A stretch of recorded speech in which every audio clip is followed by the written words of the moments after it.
fez a mesa pro petismo, ó, o governo de vocês acabou. Só por um milagre mesmo, vocês conseguem aí, né? Se bem que no Brasil, sendo Lula, né, sendo o estado das coisas, não é impossível. Mas se fosse um país, né, normal, só um milagre pro Lula se reeleger. Lula perde apoio de lulistas e nordestinos e desaprovação já vai a 51%. Pesquisa Poder Data, feita de 25 a 27 de janeiro, mostra a aprovação do Lula 3 atingiu o pior patamar da gestão e está em 42%. E não vai subir, porque o que tá aí pela frente é tenebroso. Mas calma, tá lá, aprovação.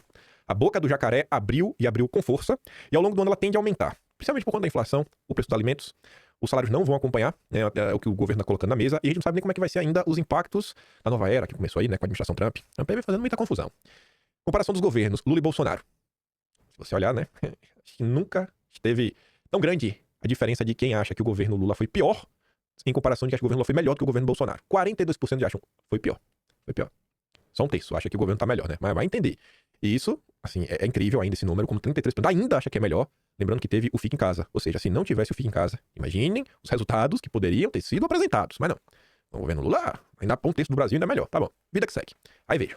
Economia dá sinais de desaceleração. E recessão técnica entra no radar do mercado. Entenda por quê. A economia não tá indo bem.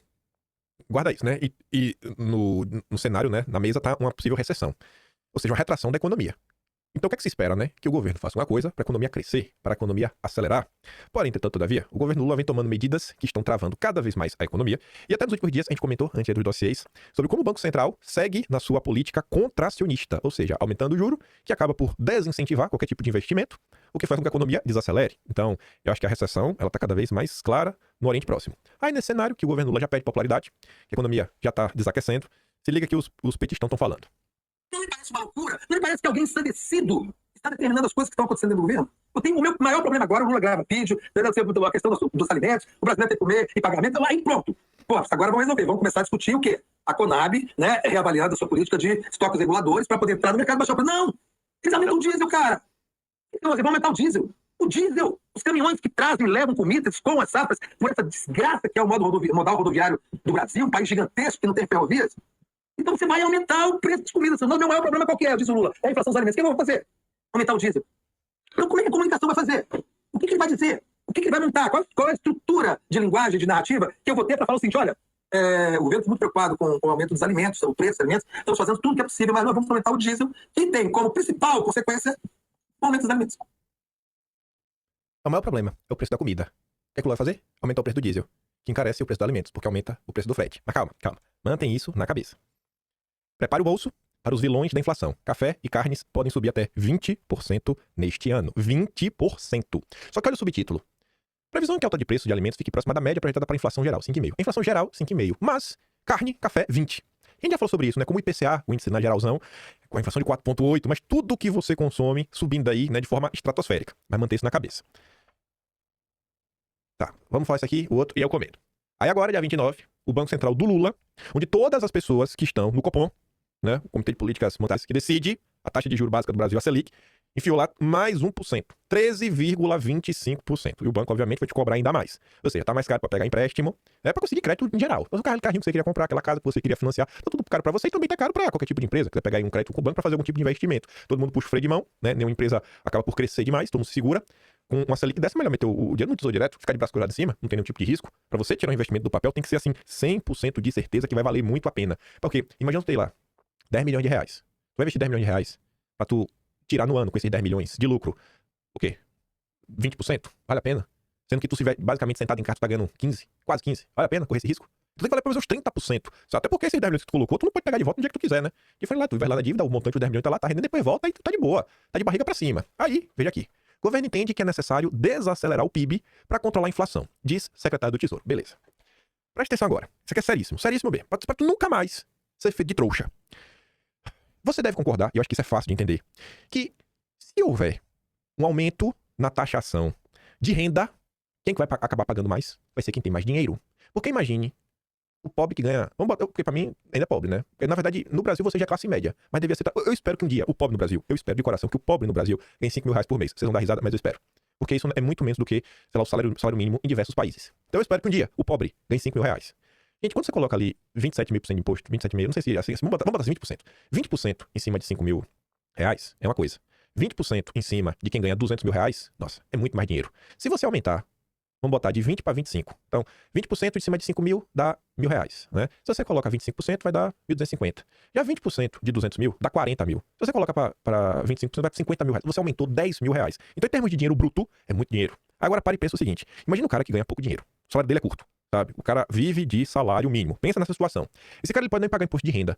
Mas quando a gente olha o preço das coisas no Brasil, eu acho que isso todos vocês sabem muito bem. Todo mundo acompanha a questão das comprinhas internacionais. Todo mundo já ouviu aquele primo que foi lá nos Estados Unidos comprar o iPhone, que é metade do preço no Brasil.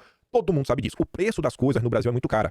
E aí, quando você olha o orçamento das famílias, se você pega uma família de pobre, que o pai tira um salário, vamos botar 2 salários, também tira um salário. Quando você olha o custo residencial, se tem a casa própria, o IPTU, as contas, tudo mais, for alugada, junto com comida, junto com as necessidades básicas, basicamente o orçamento foi todo embora. E quanto mais você aumenta o imposto sobre produtos, menor é a renda dessa família. Já o cara que é rico, cara, se aumentou o preço da comida, não vai mudar nada. Ele vai continuar comendo salmão. Ele vai continuar comendo caviar. Pra ele tá de boa. Aumentar 20% do café, ele não vai deixar de tomar café. O pobre vai. E por que eu tô te falando tudo isso pra tu prestar atenção? Porque veja só. Inflação. Tá se vendo a inflação de 5,5, a previsão, o IPCA fechou em 4,8. E aí o Banco Central do Lula, olha qual é a solução do Lula. Aumentar a taxa de juro para você tentar conter a inflação, desincentivando o consumo. Então, vai reduzir a demanda. Só que, gente, qual é a demanda do pobre? O pobre vai deixar de comer? Aumentando a taxa de juro, você não vai controlar a demanda do pobre. A demanda do pobre é a mesma. Quando você aumenta a taxa de juros, o tipo de demanda que você vai acabar meio que impactando é coisa ligado a coisa realmente muito grande. Pensa o seguinte, o cara que vai ampliar sua empresa, então ele vai deixar comprar um pouco menos de material de construção, ele vai contratar menos pessoas, você consegue um impacto direto na questão do setor de serviços, contratos como um todo. Imagine o preço do que dá. Vamos pensar o seguinte, imagine o café, sai de 30 para 50 reais o quilo. Poxa, meu Deus, mas para quem é rico faz diferença? Não. Agora imagine um cara que é rico, que tem a sua empresa, que tem 1.000 funcionários e aumenta 3% que seja o salário de todo mundo, porque a questão de demanda, tá precisando contratar gente que vai expandir, etc, tudo mais. Então, essa grande preocupação em torno vamos aumentar aqui a taxa de juros para reduzir e tudo mais, uma política contracionista, isso não resolve de jeito nenhum a inflação que você sente no seu bolso. A inflação que você encara todo santo dia, gasolina, comida, isso não impacta com esse tipo de política. Ela só atrapalha a sua vida. Até porque, quando você lida com comida, além de você não ter a redução de demanda, porque as pessoas continuarão precisando comer, comida hoje em dia cada vez mais é commodity. Basicamente tem um preço tabelado internacionalmente. E se tem um preço tabelado internacionalmente, se o preço internacional sobe, você tem impacto. Como, por exemplo, pega aí, sei lá, café. Se em determinados locais do mundo eles reduzirem a produção de café, a demanda pelo café brasileiro vai aumentar. Logo, o preço do café internacional tende a subir. Então, para vender internamente, vai vender mais caro. E, em segundo lugar, como é um commodity, normalmente tá tabelado em dólar. Se o real desvaloriza, o preço da comida aumenta. Aí eu te pergunto, e aí? Como é que resolve o preço da comida? Se mexer na taxa de juros do Banco Central, não vai fazer impacto nenhum. E se você tem uma questão internacional atrelada, você acha que o Lula vai resolver isso? Você acha que tem solução pro governo Lula? Você acha que esse tipo de política contracionista, ela vai no interesse de quem? Isso aqui vai impactar aquela, sei lá, casa, aquele apartamento que ela queria comprar, que era 1 milhão. Aí vai subir, sei lá, você bota assim, 2% que é de aumento, pô, 2% de 1 milhão, daqui 20 mil. É isso? É 20 mil reais. Pô, 20 mil é muito. É 2% só. O que é que pesa mais? O café sair de 20 para 50 ou o apartamento de 1 milhão para 1 milhão e 20 mil? 1 milhão e 20 mil, não é 20 mil mais, valor bruto nominal, mas só aumentou 2%.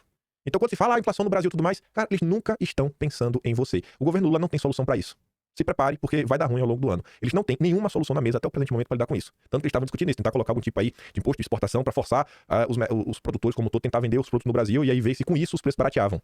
Será que vai ter força para isso? Será que isso é uma medida certa? E você não vai mexer também na balança comercial, o Brasil não precisa de dólar, e aí vai fazer o quê? Não tem solução. O governo Lula acabou. Simplesmente assim, acabou. O governo Lula acabou. Não tem o que fazer. Um mês antes das eleições de 2014, Dilma tinha 42% de avaliação, ótimo e bom. Naquele circo, ela se reelegeu